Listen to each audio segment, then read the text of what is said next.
السلام علیکم عاشقی صاحب، میرا آپ سے سوال ہے کہ انسان کو زندگی میں مختلف نشیب و فراز کا سامنا کرنا پڑتا ہے، تو بعض اوقات یہ دیکھنے میں آیا ہے کہ جو لوگ ناکامی کسی میدان میں ناکامی سے دوچار ہوتے ہیں یا پریشانی کا شکار ہوتے ہیں تو وہ یا تو مایوس ہو جاتے ہیں یا دوسروں کو مورد الزام ٹھہراتے ہیں اپنی ناکامیوں کا، تو اس کے بارے میں آپ کیا کہیں گے؟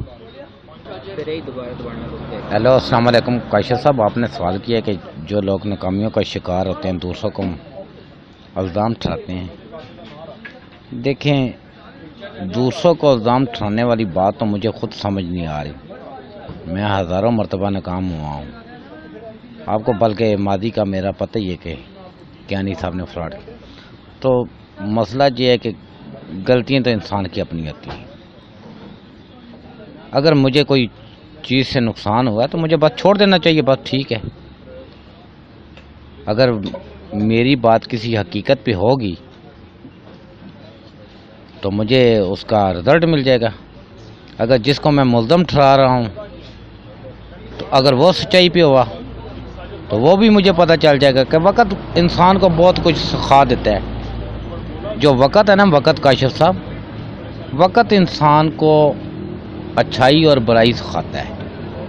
جیسے میں نے ایک کیانی صاحب کی مثال دی، مجھے دینی نہیں چاہیے، بس ٹھیک ہے. ایک وقت تھا، اچھا تھا، اس نے جو بھی کیا ہے. اب وقت اس کو بھی سمجھا دے گا، وقت مجھے بھی سمجھا دے گا. اس میں تو کوئی بڑی بات نہیں ہے. یہ تو آپ نے بڑا ایک عام سا کویشچن کیا ہے. وقت انسان کو خود سمجھا دے گا کہ جھوٹ اور سچ کیا ہے.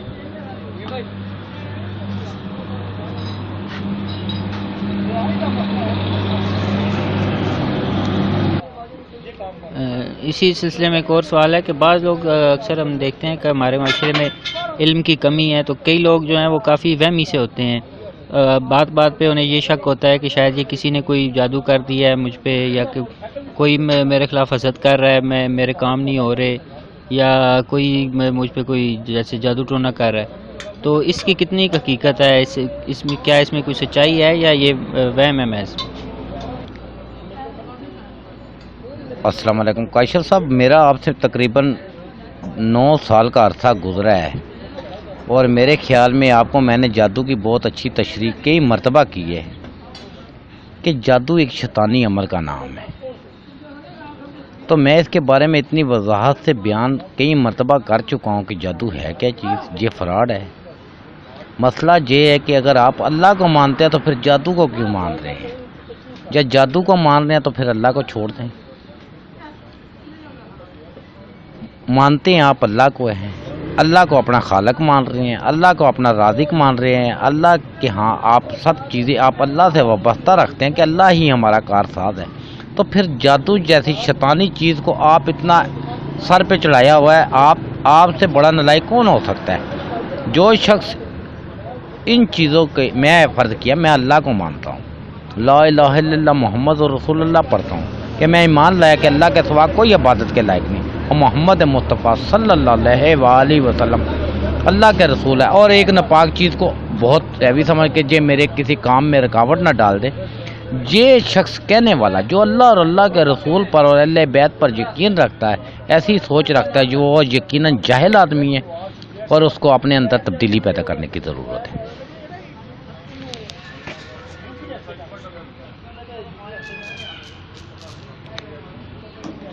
ہاشمی صاحب، ایک اور موضوع ہے، اس پہ ہم پہلے بھی ایک دفعہ ڈسکشن کر چکے ہیں، اور ہم سبھی جانتے ہیں کہ چغل خوری جو ہے وہ ایک نہایت نازیبا حرکت ہے، اور یہ معاشرے میں کافی فساد کا باعث بنتی ہے. لیکن ہمارے معاشرے میں یہ رجحان کیونکہ بہت عام ہے، اکثر لوگ جو ہیں وہ جدھر بیٹھتے ہیں وہ دوسرے بندوں کی غیبت اور چغلی کرتے ہیں، اور اس سے کافی فساد بھی رونما ہوتے ہیں. تو میں یہ چاہتا ہوں کہ اس کے اوپر ذرا آپ تفصیلی روشنی ڈالیں کہ یہ اس کی کیا وجہ ہے، اور ایسے لوگوں کے ساتھ کس طرح کا تعلق رکھنا چاہیے. جی کاشف صاحب، آپ نے بہت خوبصورت سوال کیا. یہ تو ایک نارمل سا سوال ہے. میں نے آپ کو پہلے بھی کئی مرتبہ چغل خوری کے بعد عام طور پر اسلام کہتا ہے کہ چغل خوری ایک بہت بری چیز ہے، کہ ہمیں چغل خوری کی عادت کو ترک کرنا چاہیے. تو آپ نے سوال کیا کہ ایسے جو چغل خور لوگ ہوتے ہیں ان کے ساتھ کیسا رویہ رکھنا چاہیے. تو چغل خور آدمی کی اپنی کیا حیثیت ہے؟ اس کو چغل خوری کے علاوہ اور آتا کیا ہے؟ یہ جہل لوگ ہیں، ان سے دور ہی رہنا چاہیے میرے خیال میں، کیونکہ یہ خام خواہ کے لوگ، یہ میرے خیال میں ان کا دماغ بند ہوا ہوتا ہے، خالی دماغ ہوتے ہیں۔ یہ چغل خوریوں کے علاوہ ان کے پاس ہے کیا؟ دیکھیں، میں اگر آپ کی چغلی کرتے مجھے کیا فائدہ حاصل ہوگا؟ مجھے وجہ بتائیں، کیا فائدہ تھا؟ کیا جا آپ لوگوں کے ساتھ فراڈ کر رہے ہیں، دھوکہ کر رہے ہیں، پھر تو میں آپ کی وہ چغل خوری میں شمار نہیں ہوتا کہ میں آپ کی بات دوسروں تک پہنچاؤں۔ اگر ویسے ہی میں لگا ہوں جی آپ کے متعلق یہ چغل خوری ہے، یہ معاشرے میں فساد کا باعث ہے، اور اللہ زمین پہ فساد کرنے والے کو پسند نہیں کرتا۔ تو جو لوگ فسادات پھیلا رہے ہیں، ایسی حرکتیں کر رہے ہیں، ان کی کیا حیثیت ہے؟ ان کو اللہ نہیں پسند کر رہا تو ان کو بندے کیا پسند کریں؟ جن کو اللہ نے اگنور کیا ہے، پسند ہی نہیں کیا، تو اس کو بندہ کیا پسند کرے گا؟ تو یہ چغل خور لوگ جو ہے، جو زمین پہ فساد پھیلاتے ہیں، ان کی اپنی کوئی حیثیت نہیں ہے۔ یہ ابو جہل میں سے ہی ہو سکتے ہیں میرے خیال میں۔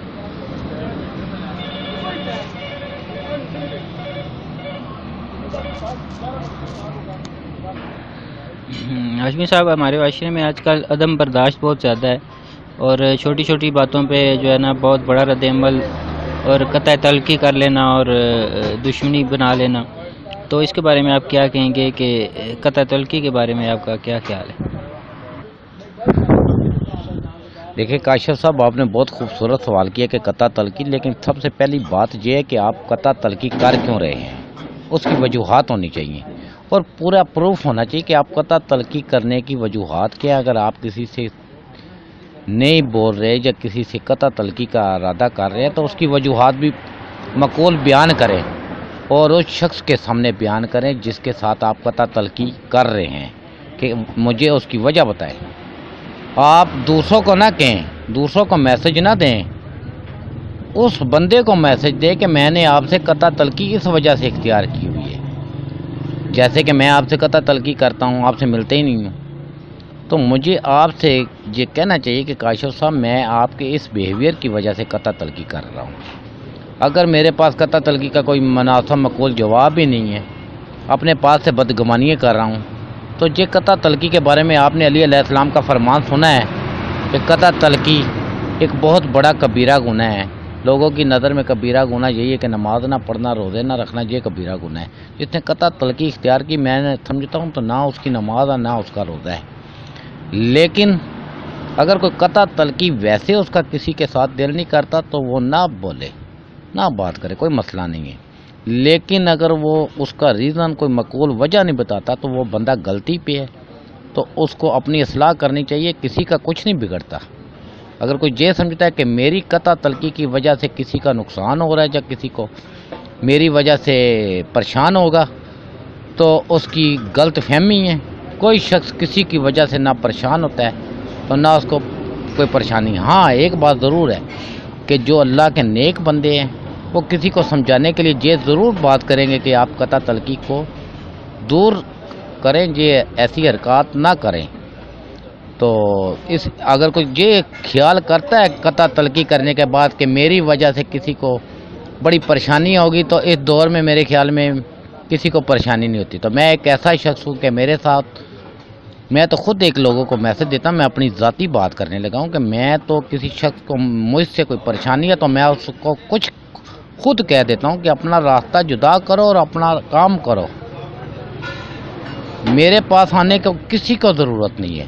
بالکل کوئی شخص آپ کو عثمان یار علی ہاشمی صاحب نے میرے پاس آپ بیٹھتے اٹھتے ہیں، میں نے کئی لوگوں کو میسج آپ کے سامنے دیا ہے کہ جس شخص کو مجھ سے ذرا بھی ضرر پہنچتا ہے، جب یہ خیال ہے لیکن وہ مجھے پروف بتائے تو وہ میرے سے آزاد ہے، مجھے کوئی اس کی ضرورت نہیں ہے، قطعاً طور پہ ضرورت نہیں ہے۔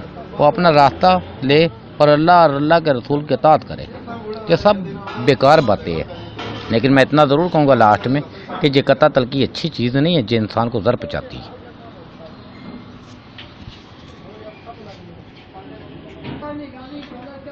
ہاشمی صاحب، اس سوال کو ہم پہلے بھی کئی دفعہ ڈسکس کر چکے ہیں، لیکن میں یہ سمجھتا ہوں کہ اس کے اوپر مزید آپ روشنی ڈالیں کہ انسان کی جو ناکامی کی وجوہات ہیں وہ کیا ہوتی ہیں دنیا کے اندر۔ وہ کسی بھی شعبے میں یا کسی بھی کام میں جب ناکام ہوتا ہے، دنیا کے کاموں کی میں بات کر رہا ہوں، تو اس کی وجوہات بیسیکلی کیا آپ سمجھتے ہیں کہ بنیادی کیا وجوہات ہیں؟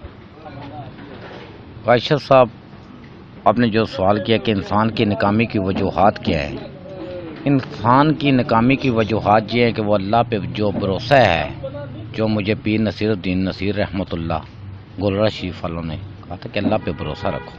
دیکھیں، آپ جس طرح بھی آپ کو اپنا کام کرنا چاہیے، پوری محنت سے کرنا چاہیے، پوری دیانتداری سے کرنا چاہیے، جس شعبے سے بھی آپ کا تعلق ہے آپ وہ کام کریں، پوری دیانتداری سے کریں، پوری محنت سے کریں، پوری صحیح سے کریں، پھر اس کا جو بھی ثمر آپ کو ملتا ہے اس پہ آپ اللہ کا شکر ادا کریں۔ ہم لوگ اللہ کے کاموں میں یہ کہنے پہ مجبور ہوں کہ ہم لوگ اللہ کے کاموں میں مداخلت کرتے ہیں۔ اللہ نے ہمیں جو دینا ہے، جو لینا ہے، جو کچھ ہوا ہے وہ اللہ ہی کی طرف سے ہے، کسی بندے کی طرف سے نہیں ہے۔ تو ہماری ناکامی کی وجہ یہ ہے کہ ہمیں محنت کرنی چاہیے، لیکن ہم جو کچھ ملے اس پہ شکر ادا کرنا چاہیے، لیکن ہم شکر ادا کرنے کی بجائے اپنی خواہشات کے اوپر گامزن ہے، جس کی وجہ سے ہم ناکام ہوتے ہیں۔ ہم اپنی خواہشات کو پالا ہوا ہے، ہمیں جو شعبے میں ہیں، ہم بینک میں ہیں، ہم ریلوے میں ہیں، ہم کسی ڈپارٹمنٹ میں ہیں، کام کر رہے ہیں، تو ہمیں وہ کام کرنا چاہیے جس حیثیت میں بھی ہیں، جس طرح بھی ہے۔ ہماری روزی کمانے کا ہر بندے کا کوئی نہ کوئی ذریعہ ہوتا ہے، تو اس کو جو بھی آمدن ملے اس پہ شکر سے رہے، لیکن ہم شکر کی بجائے ہم اپنی خواہشوں کو طول دیا ہے، یہی ہماری ناکامی کی وجہ ہے۔ دوسری بڑی جو ہمارے معاشرے میں، خاص کر ہمارے اس معاشرے میں، ہر شخص جو بھی آپ دیکھ لیں، نظر اٹھا کے دیکھ لیں، ہر بندے کو میں نے 9 سال میں آپ کو یہی کہا، یہی کہہ کے تھک گیا ہوں، تھکا تو نہیں پر جیسے ایسے ہی کہوں گا کہ ہر بندے کو جس کو کوئی ویزا نہیں ملا، جس کو کوئی ڈپارٹمنٹ میں نوکری نہیں ملی، کوئی ایسا نہیں ملا، تو میں نے بلکہ یہاں تک کہا کہ یار آپ کوئی ایک بندہ ہے، بہت جیسے آپ ہیں، ایک سافٹ ویئر انجینئر ہے، آپ کی نوکری چلی جاتی ہے، آپ کو یہ نہیں تو آپ کے پاس پیسے نہیں ہوتے، تو آپ چھوٹے سے چھوٹا کام کر لیں، پھر آپ کہیں گے جی چھوٹے سے چھوٹے یہ میری توہین ہے، تو پھر اللہ نے آپ کا رزق تو نہیں بند کیا ہوا نا، آپ خود نہیں کرتے، پھر توہین آ جاتی ہے آپ کی۔ آپ اپنے دائرے کے اندر رہیں نا، اللہ نے تو کسی کا رزق بند نہیں کیا۔ اگر آپ کی نوکری چلی جائے تو آپ کہیں جی میں تو بہت بڑا سافٹ ویئر انجینئر رہا تھا، تو ایک بندہ 19ویں گریڈ سے ریٹائر ہوا ہے، تو اس کے پاس پیسے نہیں ہیں، تو پھر وہ 25-40 ہزار 50 ہزار پہ سے کام شروع کرے نا، کرے تو صحیح نا، پھر اللہ پہ بھروسہ رکھے، اللہ غنی بھی کر سکتے اس کی مزاج۔ لیکن ہمارے معاشرے میں جو ایک بہت بڑی میں نے کاشف صاحب جو چیز دیکھی ہے کہ ہم ساری کی ساری توجہ جادو ٹونا وہ اس نے ہمارا رزق بند کیا ہے، اس نے ہمارا یہ کام کر دیا ہے، یہ باتیں کرنے والے لوگوں کو میں کہتا ہوں کہ میں خدا رہا ان لوگوں کو کہتا ہوں کہ اللہ کا واسطہ دے کر ان لوگوں کو کہتا ہوں کہ جادو ٹونے سے باہر آئیں اور اپنی سوچ کو مثبت کریں۔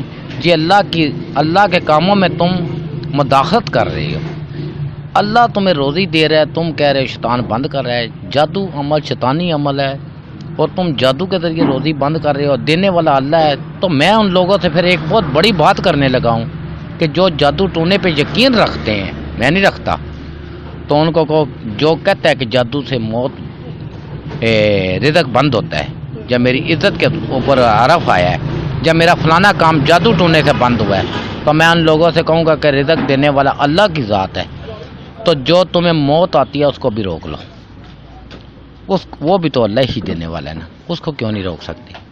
اس وقت ڈاکٹر بھی رہ جاتے ہیں، اس وقت عامل بھی رہ جاتے ہیں، اس وقت جادوگر بھی بھاگ جاتے ہیں، اس وقت موت تو اللہ ہی دیتا ہے نا، موت بھی تو اللہ ہی کی طرف سے ہے نا، تو رزق بھی تو اللہ ہی کی طرف سے ہے۔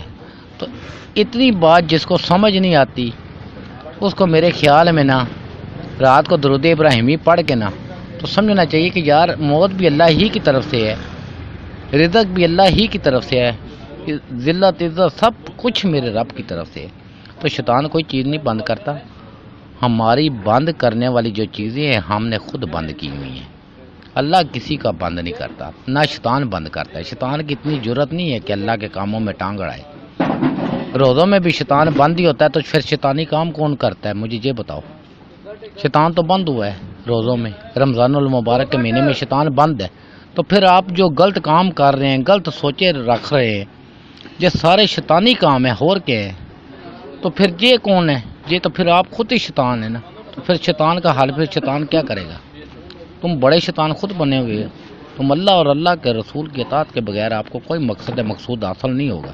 اگر میرا پیغام جہاں تک پہنچ رہا ہے وہ اس چیز کے اوپر یقین کرے کہ جو شخص اللہ اور اللہ کے رسول پہ مکمل اس کا ایمان یقین کامل ہے، بے شک اس کے عمل اتنے پختہ نہیں ہیں، لیکن اس کا یہ یقین ہے کہ میری عزت، میری رزق، میری موت سب کچھ اللہ ہی کی طرف سے ہے، تو پھر اس کے بعد وہ یہ چیزیں اپنی زندگی میں شامل کرے، تو پھر اس سے بڑا بدبخت کون ہو سکتا ہے کہ جو نبی کریم صلی اللہ علیہ وآلہ وسلم سے تعلق پیدا کرنے کے بعد بھی ایسی چیزیں سوچے. پھر اس کا اللہ ہی حافظ ہے. اللہ حافظ.